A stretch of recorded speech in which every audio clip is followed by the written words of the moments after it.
Welcome to the Creator Spotlight, the interview portion of the Spotlight with myself and Jeremy Lambert. I, of course, am Steven Jensen. Today, via audio, we have one of my favorite independent wrestlers in the entire world, a guy whose journey I've been following for quite a while now. He's a big-time player in AIW. We just talked to John Thorne recently. He's going back after those absolute and intense championships that Matt Cardona holds. We are here with part of the Rip City Shooters, Joshua Bishop. Josh, how you doing today, man? I'm great. Thank you for having me on the show. I loved your guys' interview with Thorne a few weeks ago. Yeah, I appreciate that, man. He was a great interview. A lot of really great stuff, and spoke very highly of you and a lot of others that we see on a regular basis there at Absolute Intense Wrestling. Josh, just in general, man, like I feel like, John talked about it a little bit last week. I feel like you've been on the brink of like really breaking out in the world of wrestling for a little while now. And I feel like your time in AIW, you become like a superstar of that promotion. And, I've got to see you in a lot of different settings, especially like live in Nashville at Southern Underground Pro and all that stuff. How do you feel about kind of where you're at in wrestling right now? Because I know you've, and Jeremy, I'm sure will pop back in. I know you've had a lot going on, but I know you've also, I know you've had trials with WWE. I know other companies are interested, and I know you've done stuff with the NWA. Like, how are you feeling about kind of like where you're at right now in the wrestling world? I love it.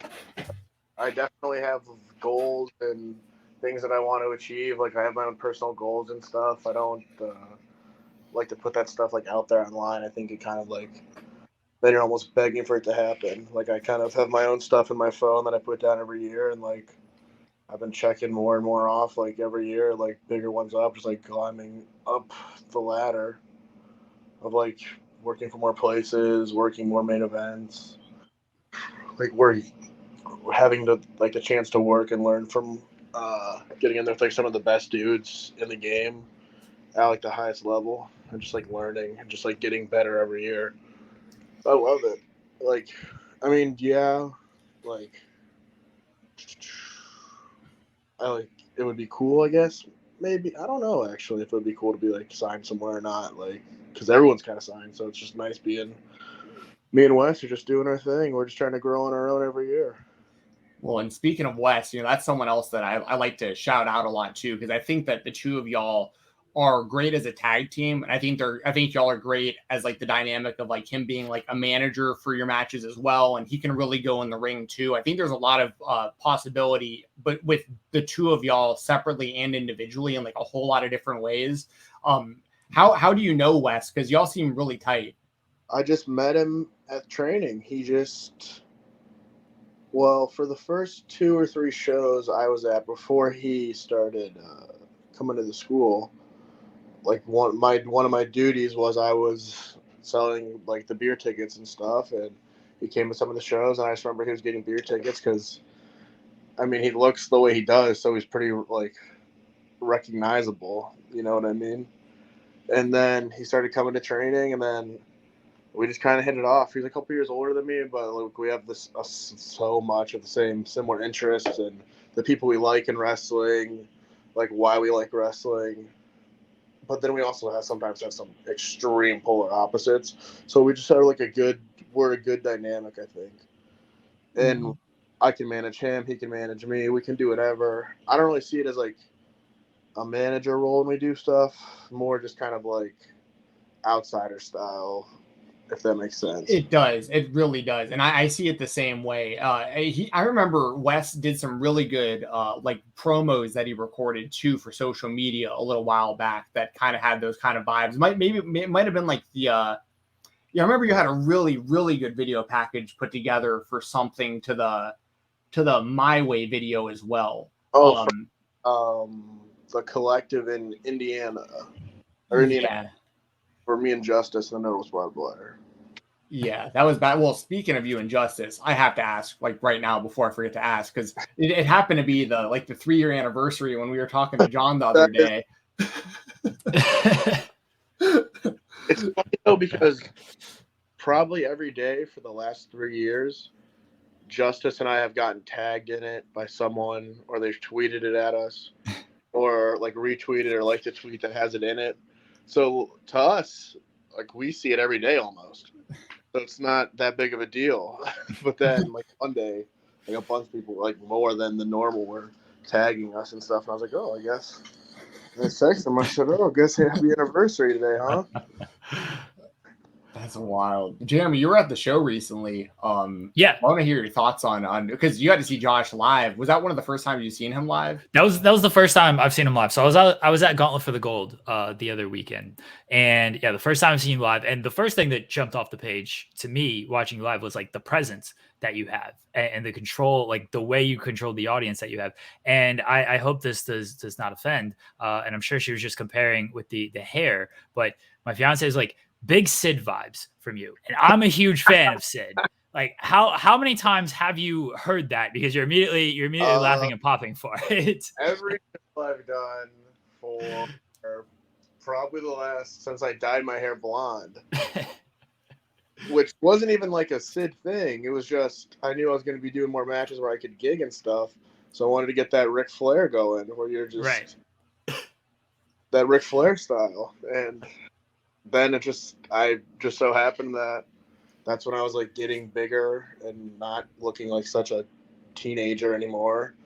So also it just happened to like line up that people started making the connection. And I mean, I do a lot of the similar moves and stuff, so I can see where it comes from. But that's cool. Like it's better than being compared to like some jabroni. I mean, you got you got the jacket as well. Sid rules. Like for people who just like think Sid was the shits because they've maybe heard stories, haven't watched them. The man's charisma without like doing much, you know, they've seen the botches on the mic and stuff, but that man, just the way he controlled an audience and the way like his charisma and everything, he was getting cheered over Shawn Michaels in Madison Square Garden at like peak Shawn Michaels during his WWF run. Don't tell me Sid was not awesome. Anybody listen? He is awesome. I'm not saying he's not. No, this isn't you. This is anybody who's like, oh, why are you comparing him to Sid? Sid was the shit. It's like, no, Sid was the man. Yeah, that's hilarious. Josh, how long have you been doing this now? Like pro wrestling? Because I remember I interviewed you when you were probably like just a few matches in doing stuff out of the Basement East. So in 2017, when I had my first match, like May 27th, I think was the like. Because it's almost like back-to-back anniversaries of Old Balcony and then first match and stuff. That's wild. And for you, has time flown by, or has it been like a long 4 years? Flown by. Flown by. From the pandemic, that felt like it was 15 years. But everything else, I could not believe that. Because it was actually so funny. I found this picture from my debut match when I was like looking through what some like tag photos I had, because on Facebook it says like your memories or whatever, and then one of them was a picture of me, Britt, and Adam Cole, like them talking to me after my match and giving me some advice like that someone took. And it was funny that it was almost like 5 years on the date from the day I had my debut match till we were tagging up at the Tadmore Shrine. And it was just funny because even when we were in the ring we were talking about it, like remember when like so many years ago when this was happening or this was happening? Wow, time flies by while we're just like on the apron just talking about dumb things. That was funny. I was going to ask about teaming with Britt because that was a big surprise at the show last week, and you guys got to team with her and picked up the win. What was it like teaming with Britt, and like has she shared any advice now that she is, I mean, big time television star backstage when you guys were talking? Oh, it was awesome. Britt couldn't have been cooler. She is the one.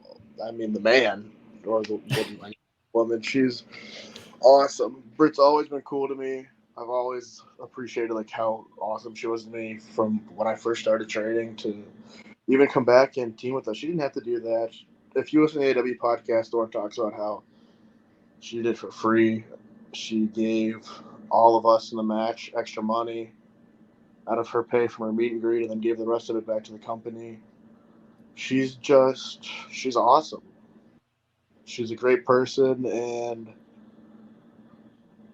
was awesome that she came back because obviously people thought the fake out was going to be a 6-man with us versus Cardona and PME, and then for that Britt pop, like as I knew was happening, I like kind of had to turn my head because I was like, this is so awesome. No one knows what's gonna happen besides the 4 of us or the 7 of us in the ring right now, and the people in the back. And then when her music hit, it was electric. It was unreal. That was awesome. It was awesome to be a part of that.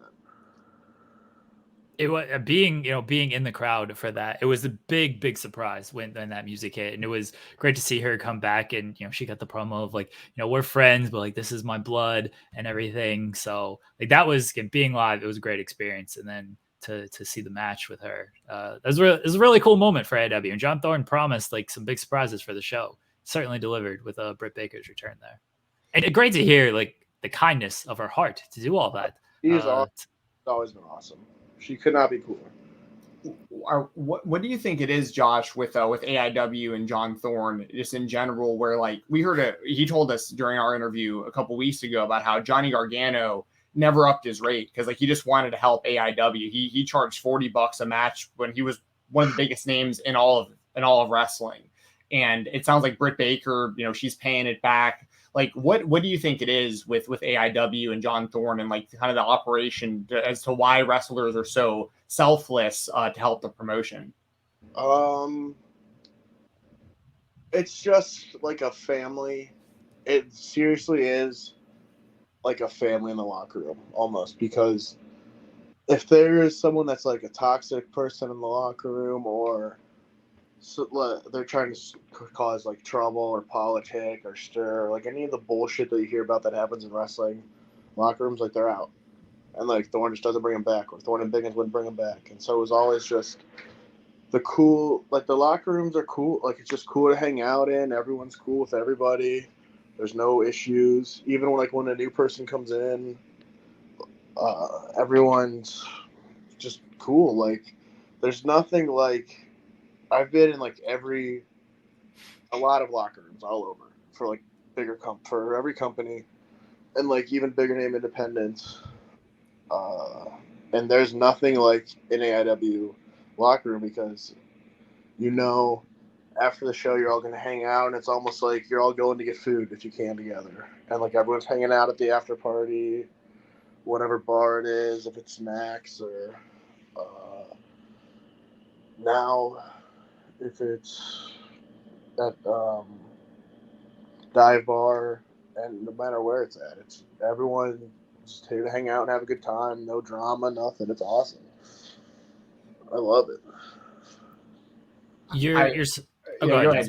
Oh, I was going to say, you mentioned some other companies that you've been working with, and one of the companies I just wanted to bring up real quick before I forgot to ask, what's the experience been like in JCW for you? Because they're making you out to be an absolute killer in that company, and I really want to see more of you doing that, and I want to see more of you in like GCW and stuff too. Like, do you think that there's more of that coming soon? Yes. It's just haven't been able to, like, dates haven't lined up. That's really it. The only issue there, but definitely we'll be back there soon. It's been awesome because, like, for instance, you brought up the Sid comparison. That's exactly what Lauderdale said. He said, I want you to do Sid. That's cool with me. I love it. I love growing up. I loved like big guys, like, and I love squash matches. So I love it. And I love that it's creative. Like, I try to do them creatively enough in a way where it's not just, obviously an independent wrestling crowd does not want to see a squash match. Like, they want a competitive match. So I try to make them interesting and unique enough to where it'll keep your attention the entire time, and it's not just like a 30-second done and over, like this guy come out and hits his move. Like, I try to do wild things, like stack weapons in crazy ways, and like keep it interesting. And now it's cool that when I come out, the crowd just chants fresh meat, or they know it's gonna be bad for whoever's in the ring, and it's just fun. Those are just really fun. It's creative, and I appreciate everyone that has ever been in there with me during that time, because I am full-blown Stiffy McGee, just crushing people. I mean, on the creativity, the finish to the Gauntlet for the Gold was you hitting a razor's edge on guy over the top rope through a table. So I think that a lot of times Royal Rumble finishes are kind of flat. Yeah. And so I just had this idea. Knew Derek's a little crazy. So I just had this idea that if there's a wood table out there, I'm going to awesome bomb you over the top through the table, and we're not going to tell anybody about it, and we'll just deal with it later. It'd be a super hot finish, and no one could really be mad. And so when I came out on my entrance, on my way after the Britt match, I kind of pulled it to where I wanted it. And then when I came out of my entrance for the gauntlet, I pulled it a little more to the like how I like it. When I'm going to do an awesome bomb to the floor. So I could make sure I took care of them the best because I knew nobody would move it because nobody knew what was going on. Right. And it was just, all right, here we go. What's going to happen? See ya. So that seems to be a little bit of a theme with the don't ask for permission, ask for forgiveness. Because as John Thorne was telling us about the balcony spot with Justice as well, how that was the same situation. So mad. He was so mad. Did he mention anything about the bomb over onto the table? Was he like, what are you doing? No, we didn't talk about it. Hopefully not too mad. I don't know. We haven't talked since then, so.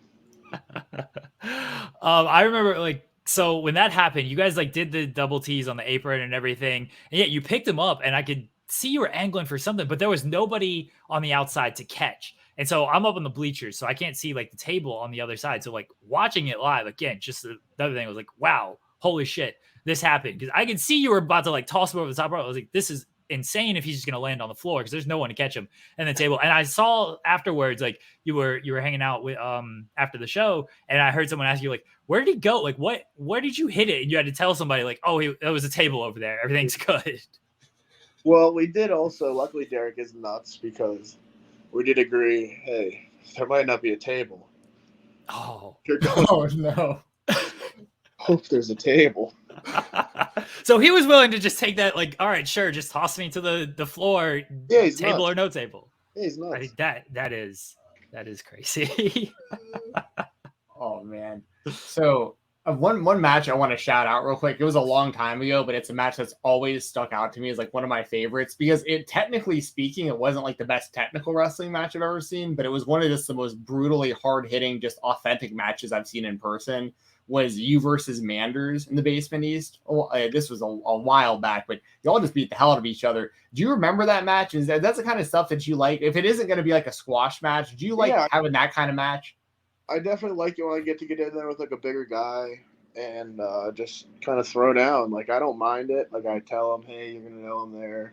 Make sure you hit me back. Because I think that it makes for a better match if you're just kind of beating the shit out of each other.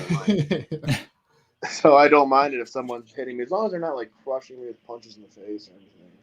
But I mean, I don't mind if you're roughing me up a little bit. I don't care. I mean, has that happened to you at all? Has anybody really went after you? Because I feel it'd be kind of a bad idea considering your size and strength and stuff to really go at you. Not in a way where it's in a negative way, but in a teaching moment of teaching you how to fight back and defend yourself, kind of. Yes.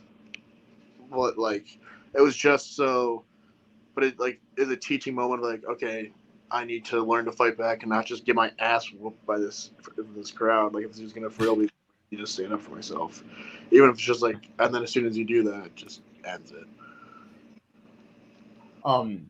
Some other questions I had for you. It's kind of all over the place, but I've been following you for a while, so I'm just kind of thinking everything kind of all at once. And you've gotten to spend time recently in the ring with guys like Matt Cardona and Brian Myers, and I know Cardona just announced that I think he's getting, was it bicep surgery? Yeah, he torn bicep. Yeah. So what's it been like being in the ring with those guys who are such worldwide superstars that I'm sure you can learn a lot from, and then also, how does this maybe affect the timeline of, I guess we don't know for sure how long Cardona is going to be out, but that's the big kind of redemption story going on with you right now, is you getting those titles back from Cardona. So how's it been working with those guys, and how much are you looking forward to doing it again with those guys? First of all, I did not know about the Cardona surgery thing, so that kind of sucks. I hope it's not as bad as maybe they say, and he will hopefully he gets well soon, because I know he's a big heel, but he is also kind of the man. He's super helpful. I appreciate him a lot. Like, he teaches me a lot every match, and in ways that are like, I don't think he means to be mean, but it's like, damn, all right, I really do need to step this shit up. So I appreciate it, and especially him and especially Myers. Like, that wrestling Brian Myers was so mind-boggling to me, because he's someone that I think is probably honestly one of the best workers in the world.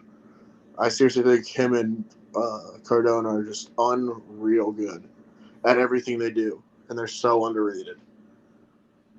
So it's been awesome because they're so helpful to me and Wes, and it is awesome. I appreciate them so much because they help us out a lot when they don't have to. They're also so good. I was going to ask if you heard anything about the Cardona situation, because you're supposed to wrestle him in July, and like Jensen was saying, this is the big redemption that they were setting up. And I mean, torn bicep, that's usually like a 6-9 month recovery there if you get surgery. So it feels like he's going to be out for a little bit, and I did not know if you have been contacted about this and if you've heard of new plans, but apparently we're breaking the news to you. No, I have no idea. I hope that he's all right. I don't really know what I'm gonna do, I guess. I hope that John Thorne and AIW have some type of, I'm sure they're working on contingency plans, because Gauntlet for the Gold was supposed to set everything up, and then the angle afterward, and just the angle in general, the story in general, was supposed to set everything up. So hopefully there's some suitable replacement so you can still have your big match at Absolution. Yeah, I hope. I don't know who. I don't know if anyone wants to come to Absolution. I don't know. Oh man, maybe Myers, maybe you and Myers, maybe you know. Yeah, I wouldn't mind getting back in there with him again. It was pretty fun. It was awesome. Yeah. I mean, I've really enjoyed y'all's whole story with all that. I think it's been really, really cool to watch that all play out. Who are some people that you haven't got to mix it up with that you want to get in the ring with? I think definitely I would say a guy like Janela, probably. He's kind of the gatekeeper in a way, like the modern gatekeeper of the indies. I'd love to get in there with Tom Lawler again. I think I've wrestled him every year in my career. So just to see, is this going to be better than last time, in like a weird way of like, am I getting better as a wrestler? A singles match with Derek Direction, I think, would be very fun. Or Derek Dillinger, sorry. Would be really fun. Just because we had fun with that, like 30 seconds we had at the Gauntlet. I bet we could do something nice and spicy.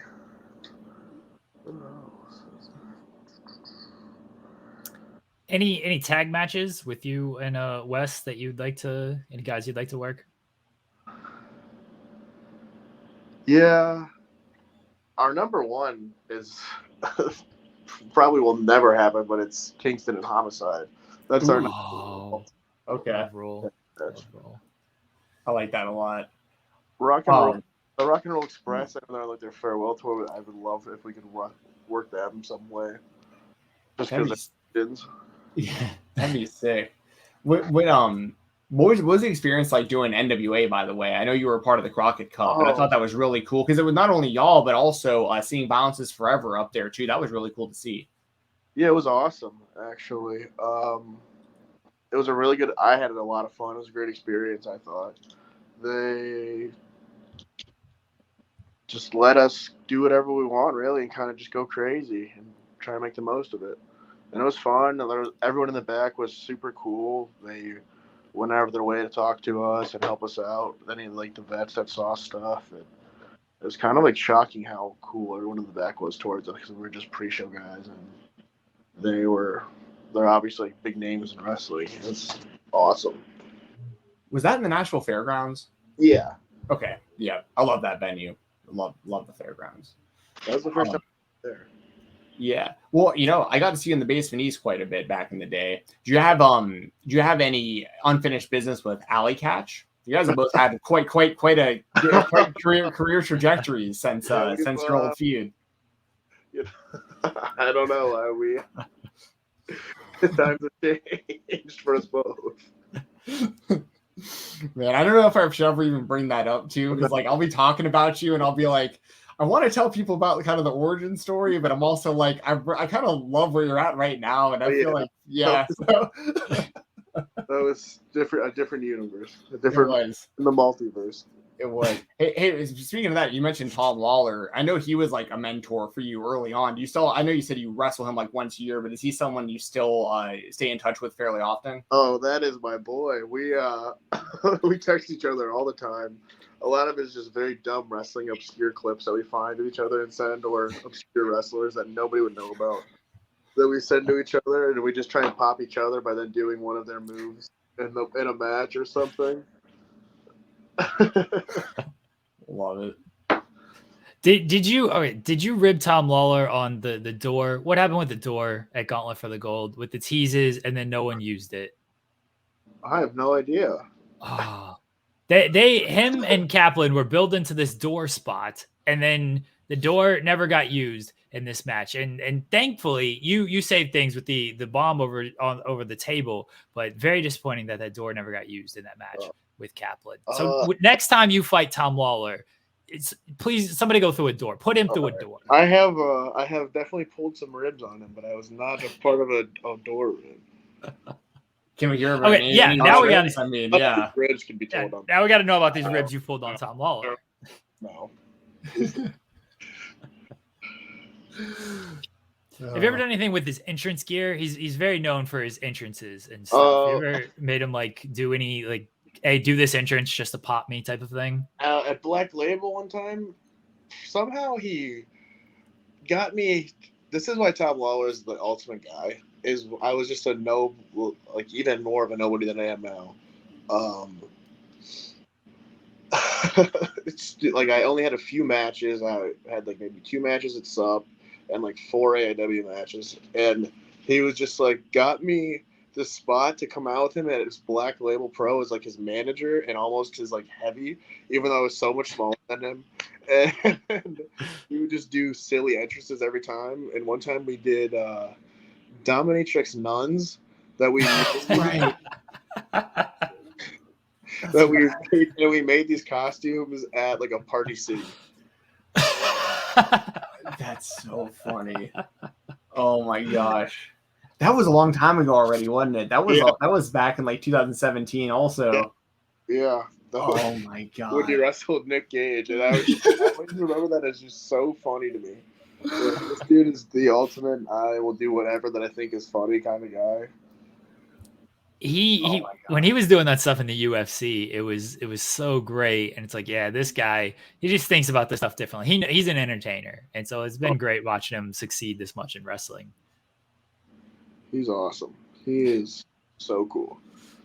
It's been awesome seeing his trajectory in pro wrestling because Dana White hated him. He didn't make any secret about that. He didn't like the entrances and the gear he would wear, and he got so screwed over.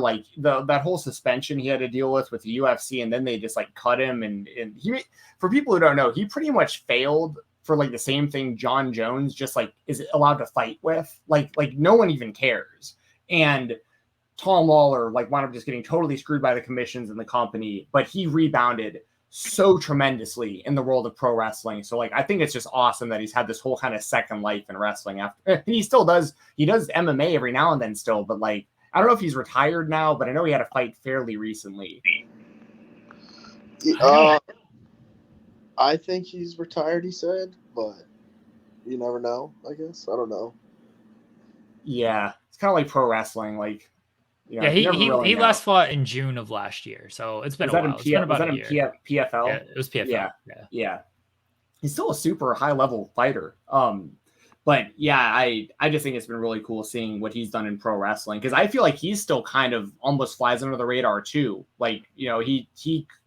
I feel like he has the potential to be a massive star in wrestling.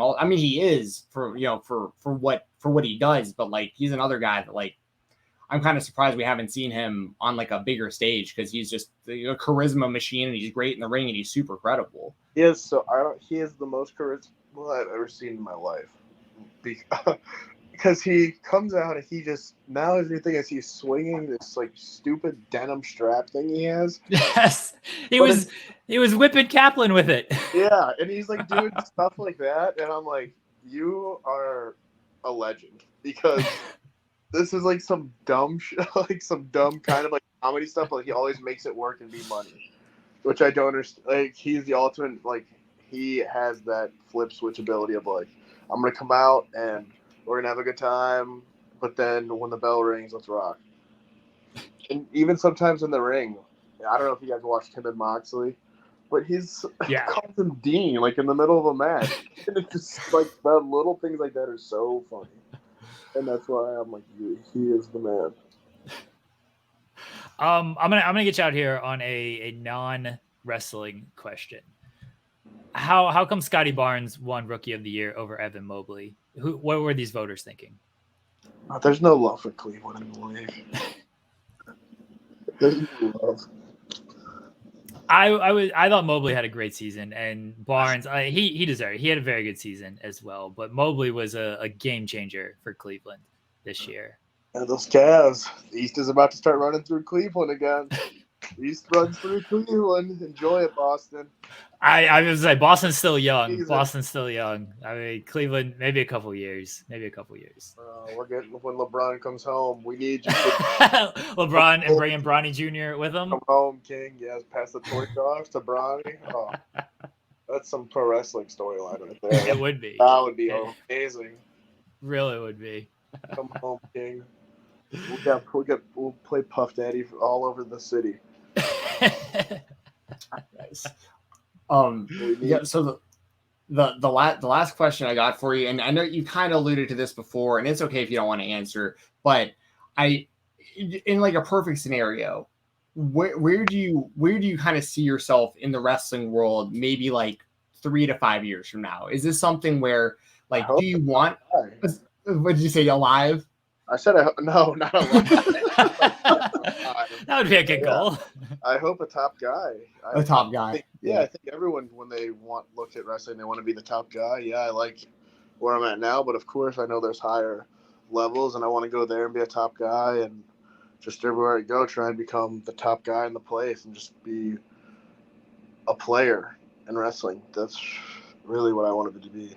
Yeah, the reason I said alive, by the way, I know you listened to the interview with John, but years back after that balcony spot when I checked in on you, that was your only response. Or just like, I'm alive. I guess I'm good. I was in shock, honestly, for like 8 hours. I believe it. That was one of the most insane things I've ever seen in wrestling, dude. That was absolutely crazy. But you'll live forever because of that. Like that'll always be shown for the rest of the time. So I hope so. Yes. Yeah. So I wanted to end. I know Jeremy will sign us off here in a second, but I just wanted to thank you for joining us today, Josh. Like you're somebody that I really, really have loved watching just the ride and the whole rise of your career up to this point. And I talk about a lot of indie wrestling on various platforms, and you're somebody I always bring up as like, keep your eyes on this guy. Like he has all the tools, and like I see you as a top guy. Like, and I have for a long time. I remember even back in your previous life in SUP, there was people making T-shirts for you back when you were only a few matches in. I mean, like, so I just appreciate your time, man, and like I am such a fan, and I just can't wait to see what you accomplish going forward, man. Thank you. I really appreciate that. I remember talking to you at those SUP shows, and I always see on Twitter if you've always kept my name out there, and I really appreciate that because it's just kind of like a grind to like work your way up the tiers, and is like when people keep your name out there, it definitely helps you stay in sight, in mind almost. So I really appreciate that. Thank you. Yeah, absolutely, man. Josh, we appreciate you joining us today. Anything you'd like to plug? Get your social media out there, upcoming matches, anything? On Twitter, I am Joshua Bishop _. On Instagram, sorry, I gotta look at them both. I'm pretty bad at social media. Joshua Bishop II, and on there I have what my schedule is. Was this coming out this week? Yes, yeah, Thursday. This weekend I got Black Label Pro, Tyler's Day Off, and then next week, in 2 weeks, the AIW is back at the Odeon, and it's the rap show, my favorite show of the year. Every match has no rules. Fans bring the weapons, and it's the one where Justice and I went off the old balcony. So it's always has a little special place in my heart. I can't wait to see what kind of crazy, disgusting things these sicko AIW fans bring. And I can't wait to see what kind of chaos happens throughout the show. I love the rap show. We again, we appreciate you joining us today, guys. Follow Josh on social media. Again, it is Joshua Bishop _. Thank you again for joining us. We'll be right back here on the spot.